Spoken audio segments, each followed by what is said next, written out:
welcome to show 41.9, I expect.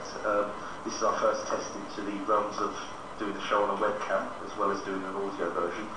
So we're going to just do a very quick one here just to test a few ideas and cover a couple of stories maybe, and I'll pass it over to Roy, and hopefully you'll be seeing Roy as clearly as you see me, and we'll start the show. Yeah, it's really quite a bit of improvising. We've been trying quite a few different programs to do the show with. We've been trying to pipe audio to get webcam to work in proper way. It's a lot more complicated than people realize, especially when you try to use free software. Just to explain the setup that you're seeing right now, on the right hand side I'm using a program that's based in Java. It's called Zip Communicator. That's recording my face using what's a really strange setup, because I'm not actually connected to Tim via video. What I'm actually doing, I play this stuff locally, and I use the program's settings and options, whatever, to just do a preview. So what you see now is a preview of my camera playing from video 0. We try to kind of make it look more formal, so we put a kind of log of the show at the bottom. But that's obviously going to improve, and we will try to work out things to do with resolution and display in a more professional way. But this is really kind of treated as a beta or an alpha, whatever. On the other side of the screen, if you look to the left, hopefully this comes out well in the final video, because we haven't tried this before. You see the whole desktop of Tim. And he's basically using a desktop sharing feature of Skype. He's using a fairly new version to do so.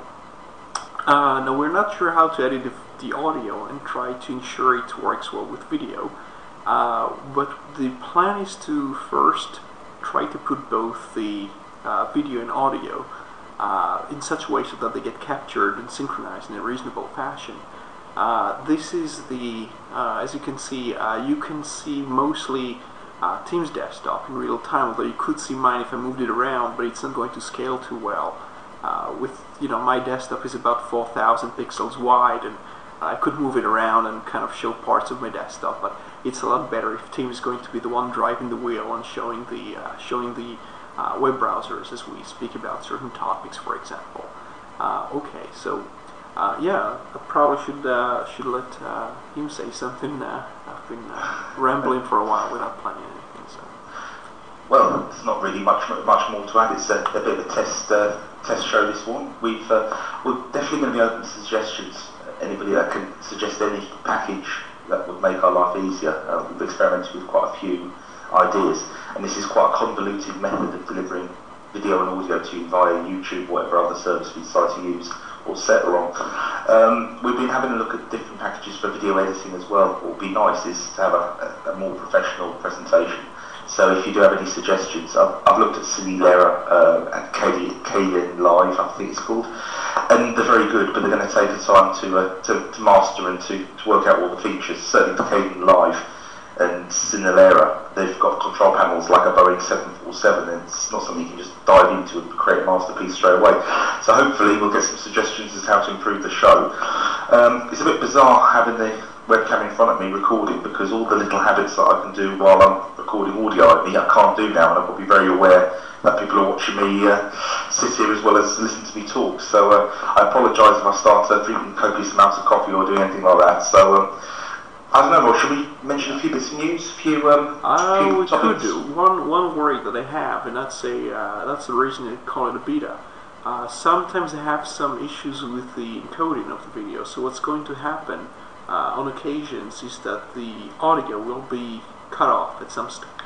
Well, no, it's not. I think after about 5 minutes, sometimes there is a habit of the program to not quite be so reliable enough to get the signal right, and then it basically raises some exception and doesn't encode the audio, and then you just get video. That's happened before, and I think I found some kind of ways around it, but we'll see how that goes, and hopefully this video comes out okay. One thing I want to mention, I'll try and kind of show things visually. So here, what I'm pointing at right now at the bottom is just that's basically just my KDE program opening an image, because I thought just putting some kind of image for the sake of testing things would be reasonable. What I did think would be reasonable also in the future is maybe you have the IRC channel somewhere in the screen in a displayable form, so we could actually communicate with people or with among ourselves or something. Yeah, he shows you the IRC channel now on the side.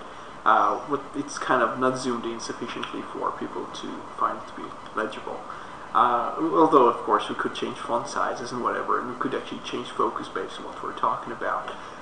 So yeah, anyway, I probably should try and end this video to see if it works okay, if it's encoded correctly.